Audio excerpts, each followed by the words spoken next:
You come to a person standing by a sink, and he's like all confused, doesn't know what to do, and you go, look, what's going on? What are you confused about? He's like, oh, it's not me, it's my hands. This one's arguing with the other one. I'm trying to clean my hands, and this one's saying, no, don't you, how dare you? Who gave you the right to use me? I don't want to get dirty, because your right hand is dirty, and your left hand is saying, I'm clean. It's not my problem, it's the other hand's problem. The beauty of the mitzvah, of the Parah Aduma, can be explained like this. The part of it that goes beyond the normal way of thinking is this.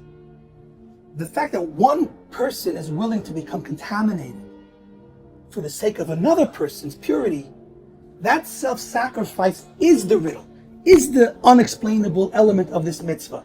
And it's the willingness of one to jeopardize his own physical, spiritual standing for the other that gives it the power to purify.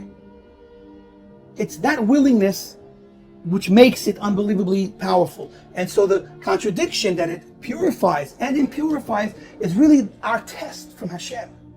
Are we going to care about our fellow human being to the point where we're going to let him get into our own space? Are we willing to be uncomfortable for the sake of someone else? Are we even willing to become less successful, less holy, less perfect in order to help another person become more perfect? That's the challenge. Now, again, it's not a reckless, foolish challenge, because we have to look at the details. The impurity that the people that prepare this is only for one day. And the other impurity is the type that they can never really get rid of without this. And so it's necessary to produce this to save these people spiritually. You're saving their lives. And it's an inconvenience for this person for one day he's a little bit less pure. And this is really the whole idea of how, if we help each other and we share with one another, then we build this world and we make this world a better place. But if we're only concerned with ourselves and saying to heck with the other person, then this world stays the same selfish, separate world that it is, each of us in their own area, not helping, not concerned for anyone else. And all those that are in need of help suffer. And so that's the idea that, and it's really built off of a very famous pasuk that says that the world is built through kindness.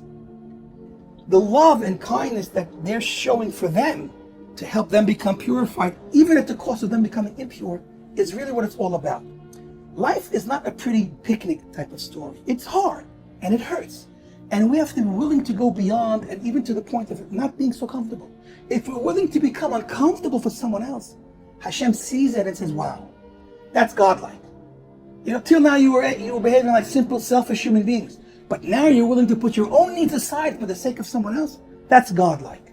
And that changes things. That changes you and changes the world. And that's the power to purify. So with all this, we can appreciate and hopefully solve the riddle of the Parah Aduma. We started off saying that the contradiction is that it makes one person impure who prepares it, while it makes the other person pure. And that made no sense. So now it makes perfect sense. Why is it that this person should make himself impure for one day in order to save this person from being impure for eternity? Because you're not doing something for someone else. We are all one. We're all connected. It's like the left hand saying, no, don't use me to clean my right hand. But silly, you're part of the same person. And when we look at just the hand, they look separate. And when we look at each other in this world and we think we're separate, that's not true. We have one Father that created all of us, and we're all connected. Therefore, it's the right thing to do and the thing we should do to inconvenience ourselves, to forever enhance the quality of another person's life. What a blessing, what a gift. And ultimately, we're only helping ourselves.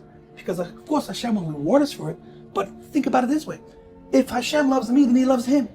And if I help him, then I'm making Hashem happy. How do I love Hashem? This is the closest, most complete way to love Hashem. Because if I want to do for Hashem all day long, He doesn't really need what I have to offer. It's perfect anyway. He needs. And so this mitzvah is teaching us the real foundation of the Torah. The entire Torah is summed up in one statement. Love your fellow as you love yourself, because you're connected. You're not separate. And by doing so, you're loving me, because I made both of you. And so now the contradiction of the Torah becomes the simplest answer to all of our questions in life. It's not a story about me. Creation and life is about we. When I understand that it's we, not me, then I've solved the riddle and the contradiction, and I've brought this world closer to perfection, closer to Hashem, closer to Mashiach.